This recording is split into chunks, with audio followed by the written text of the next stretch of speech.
But the question is, like, why would we assume that it's a biological entity? It doesn't have any windows. It's this round thing that looks like a Tic Tac.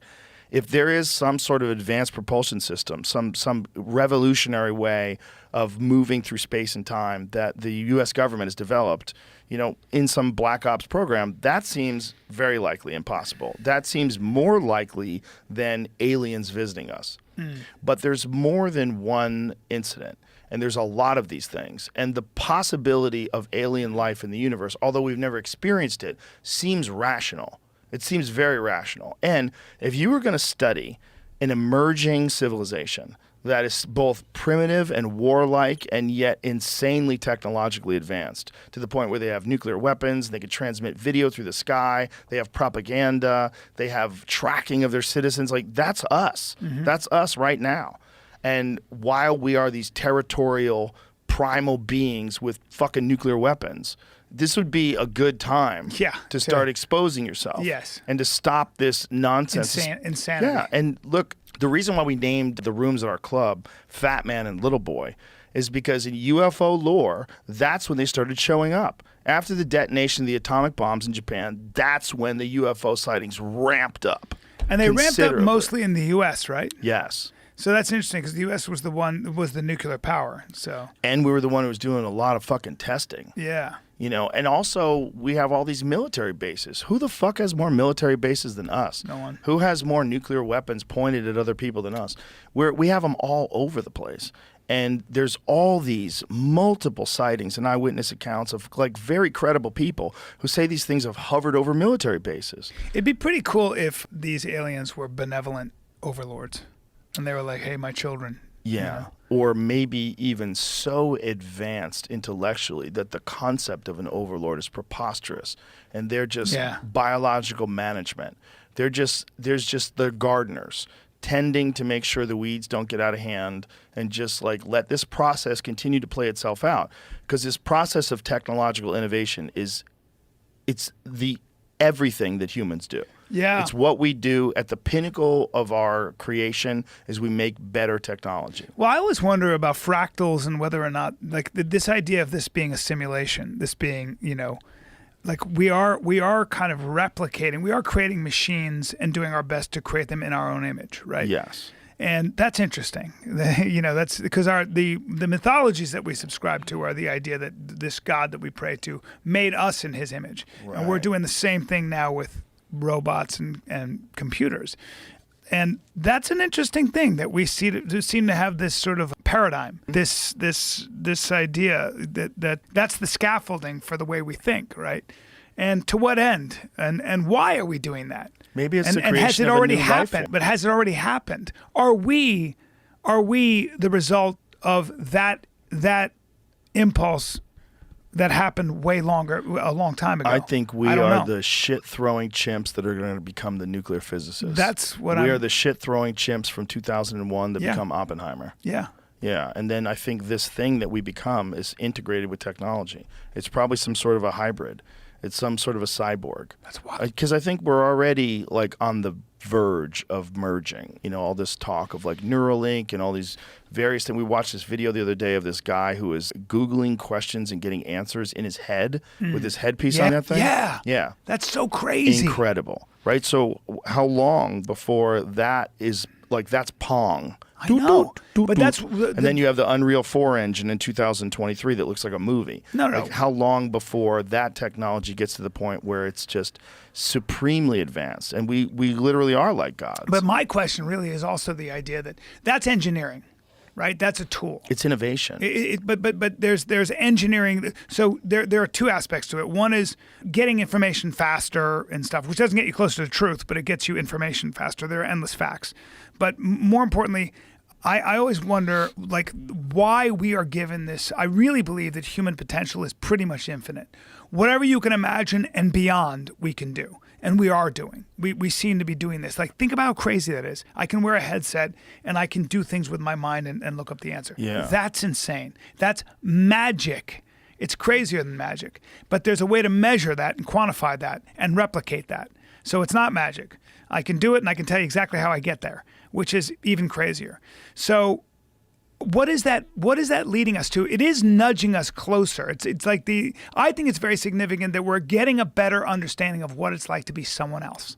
We Yeah. are. It's really hard to say that a Yanomamo Indian or whoever it might be thinks about things differently than I do when I know so much about how all these human beings, like someone in Iran, someone in Jordan, laughs and cries and bleeds at the same thing I do. You know, it's being prejudiced based on what that person looks like over there is becoming harder and harder to justify. Where it was before we knew about that, we were like, well, those people over there are quote unquote savages, or they're this, that, and the other thing. And I do think that we are getting a better understanding of what it's like to be each other and being nudged in the same direction. I'm not saying we don't become tribal. I think that's true too. But why?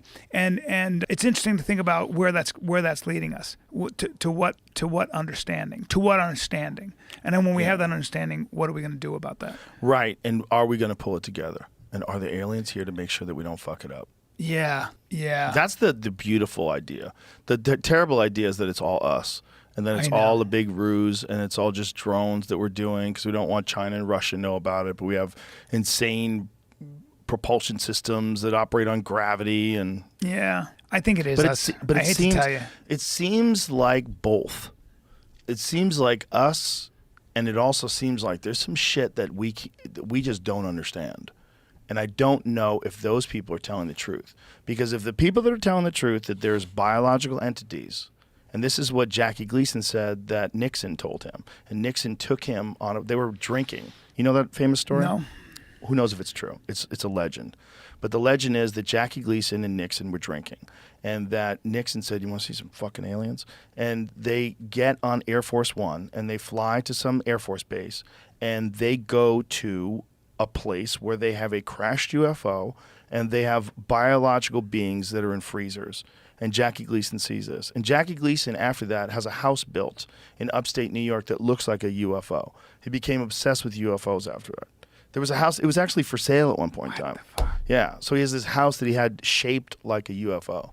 And this is like, who knows if this is a true story? Yeah. Right? Because it's like, it was kind of sort of disputed. His ex-wife told the story or something like that. I forget. I think that kind of thing is actually impossible to keep secret. No, I don't think so. Really? No, I don't think so. You think at all. generational, Yeah. generations of government bureaucrats can keep something a secret? Sure, I don't they think so. tell the people at the very highest level know about it. It's very few people. It's all very compartmentalized. they're always- They monitor everyone's phone calls, everyone's emails, everything everyone does. Impossible. At a top secret clearance level, No way. Impossible. I don't think you're right. Totally you're impossible. definitely not right. I think it's impossible. Listen, man, they can keep secrets. When? People Which at high ones? levels of military can keep secrets. Yeah, but they're People always that- rotating out. They're retiring. They're dying. Yeah, and they probably wind up fucking Hillary Clinton and a lot of those dudes. Hey, listen, dude. This is not the. That's a this is not verb. conspiracy experience. I am not willing to relinquish the idea that they could keep that secret. Well, that's 'cause it's I think fun to believe in. Yeah, but it's not just fun to believe in. It is possible. It's a physically possible thing to do, especially if you have the right people and they're indoctrinated in the right way with top secret clearance. And by the way, it's not like these people don't tell their friends. And it's not like there's a bunch of stories floating around, because there Right. are. There's a shitload of stories That's what I'm floating saying. around. But why would you, like, I would never keep that a secret. I'd be like, Well, hey, you got but here's fucking the thing. aliens. Here's the thing.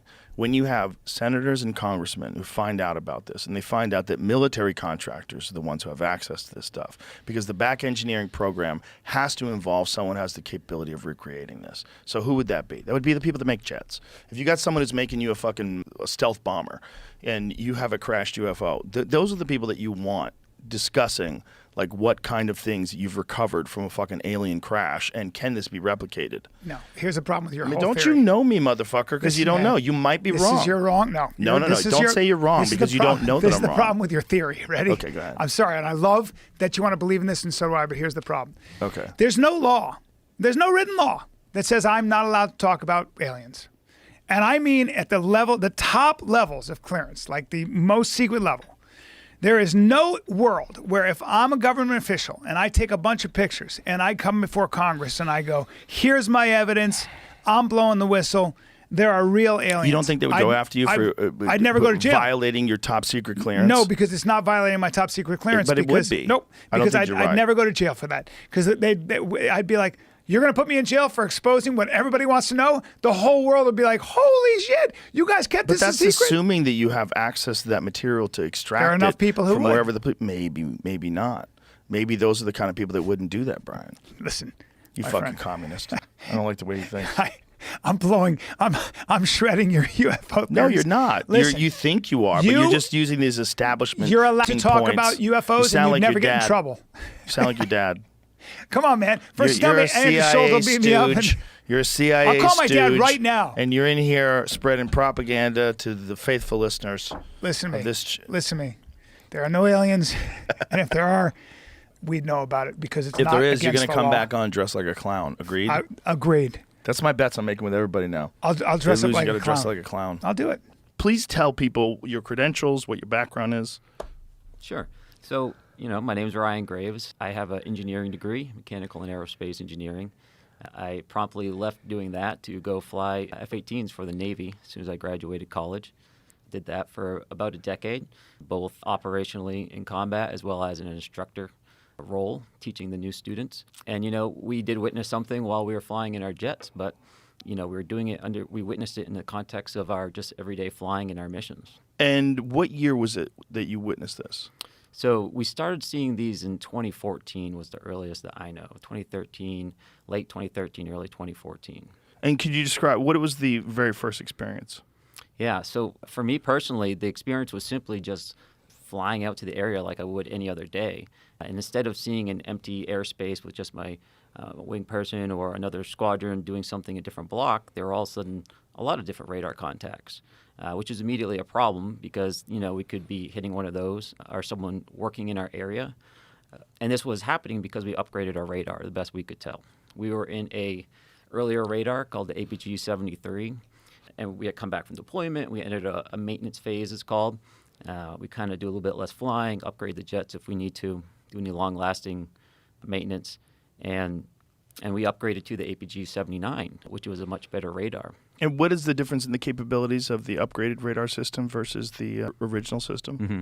So, kind of practically speaking, it's like going from an analog TV essentially to like an OLED. It's, a digital modern tool compared to more of like an analog classical radar that has more limited range and has less ability to track multiple targets and things of that nature. So just generally speaking, we would expect to see, more objects if there were any out there or smaller objects, but there shouldn't have been any objects out there.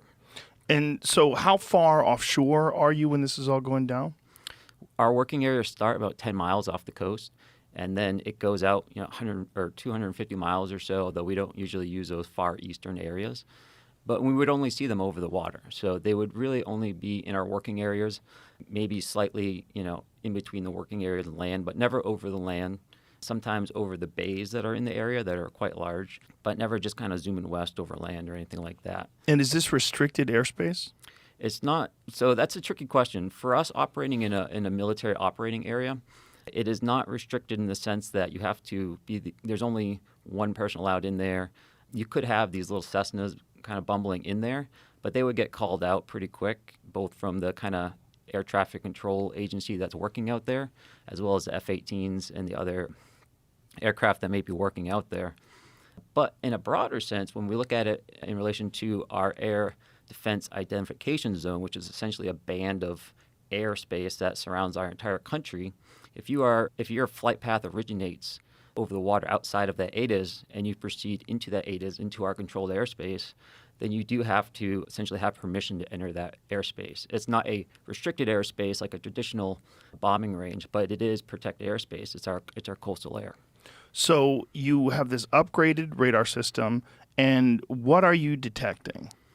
So on the radar, really what we can learn from that is essentially the kinematics of the object. So where is it essentially, and what direction is it going, how fast is it going, things of that nature.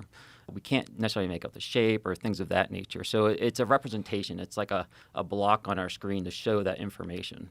And so when we see that on our radar, we can tell, where it's located, perhaps what's located around it if there's other objects we're detecting, how fast it's going, what direction it's pointed in.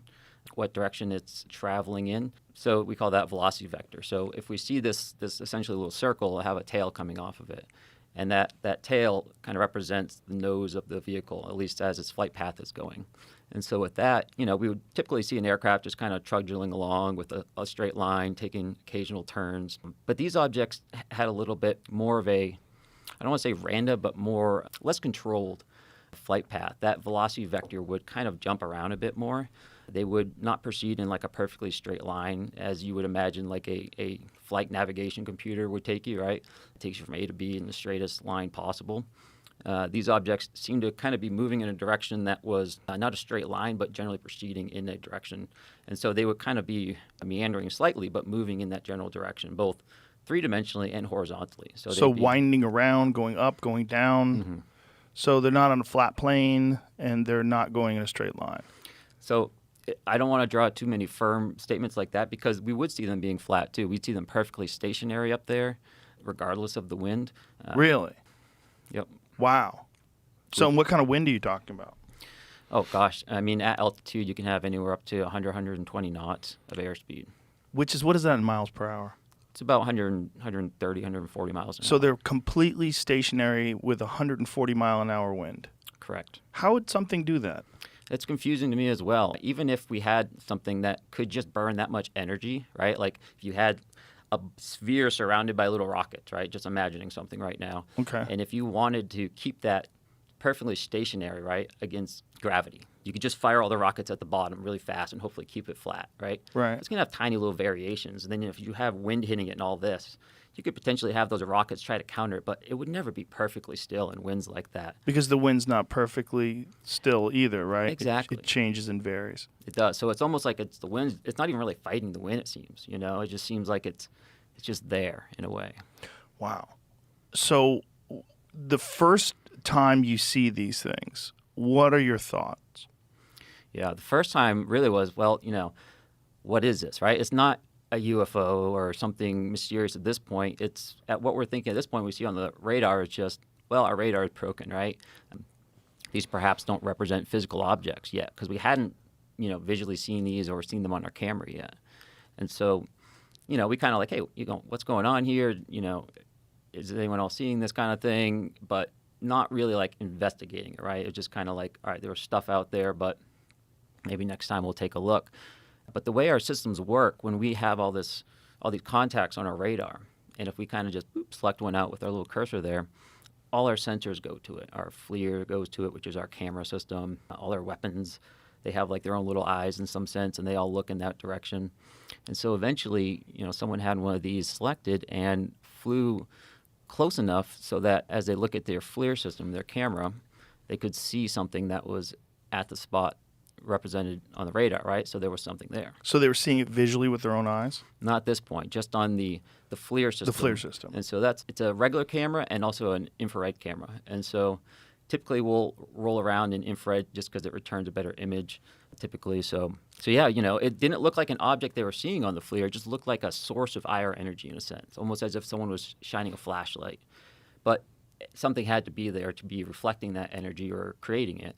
So at this point, to answer your question, now we're like, okay, this isn't just an error in our radar. This is perhaps, we're thinking this is real. We have to really respect this as like a safety hazard now. Even if it's just a small,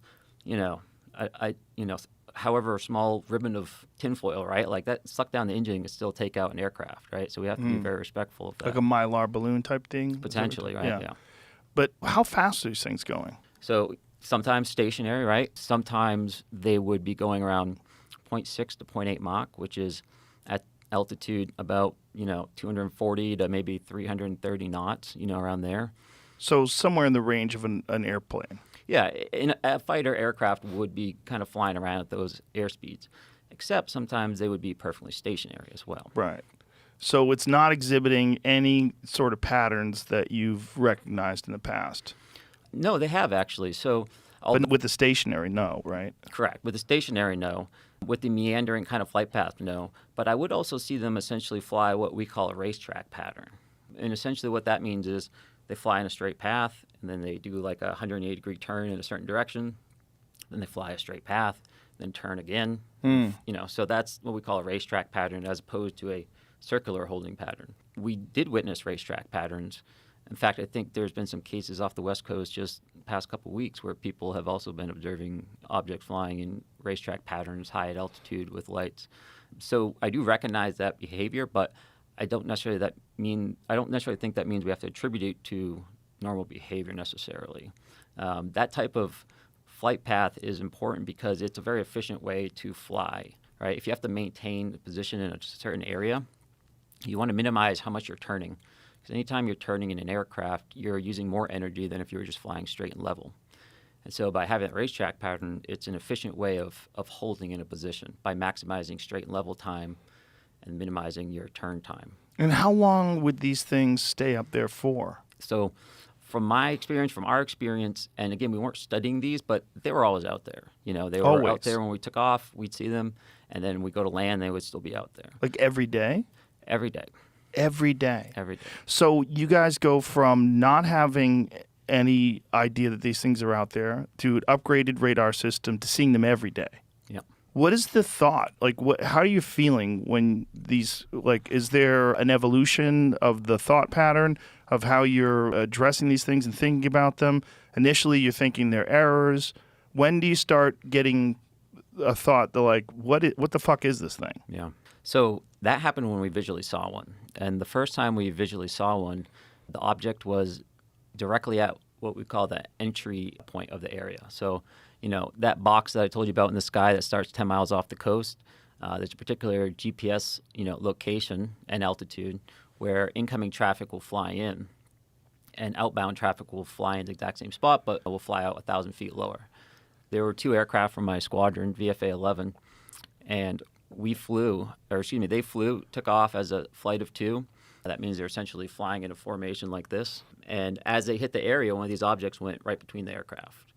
The lead air crew saw the object. The Dash 2 aircraft crew did not, which is not surprising because they're usually, you're very focused on flying formation. You're just staring right at that aircraft. The lead really has actual leeway to look around. So he saw it, and, he immediately came back. I have to assume he didn't have it on his radar because he wouldn't have flown through this object at the entrance point. He turned around, flew back, landed, and I was in the ready room when he come back, and he had all his gear on, which typically is not a good thing because you want to get that stuff off as fast as possible. So usually means there's a problem of some nature, and he was just sitting there saying, "Hey, I almost hit one of those damn things." And we all knew what he was referring to, even though we didn't necessarily have a name for it, just because we were seeing these so much. And he described it. He described it just as a black or dark gray cube, and that cube was inside of a clear or translucent sphere. And essentially the apex or the corners of that cube, best he could tell, were touching the inside of that sphere. And that description mirrors many of the descriptions that people have had of these, whatever you want to call them. Whether they're calling them UAPs now for some strange reason. UFOs, I don't know, does it have a dirty connotation to it? And is it tainted because of so many crazy people talk about UFOs? Is that what it is? It does come with a lot of assumptions baked in. It baked in. So that's something, but whatever it is, that is a design that people have reported seeing before. That this translucent sphere and this cube, can you see through the cube? Not to my understanding, no. So it's some sort of solid black cube that's inside this translucent sphere. Mm-hmm. And it's just floating around and flying around the sky. So, that's a good point. Is it floating around? Is it flying around? It's doing both, which is strange, right? Because you could think of that description and go, okay, that's kind of some kind of weird balloon maybe with stuff in it. And that's certainly, one way. If you just view that angle of it, then it seems explainable. But when that, the balloon-like object starts cruising down at, 0.8 Mach, that nullifies that particular idea. And you'll see that a lot where it's not just like that one picture, that one behavior. It's really, you kind of have to zoom out a bit and look at everything in relation to each other and say, okay, why is this weird? Okay, it was hanging out in a racetrack pattern. That's not exotic. But when you learned it was doing it for, perhaps 13 hours. 13 hours? Perhaps they were out there all the time, So, I land and I go back. And we weren't on a intel mission to analyze these, right? We're going to do our training. It's very expensive, $30K an hour to fly these things, right? So really the only time we can put energy into looking at these things is when we're kind of transiting back and forth or waiting for a fight to start. And so, it's never like a dedicated analysis.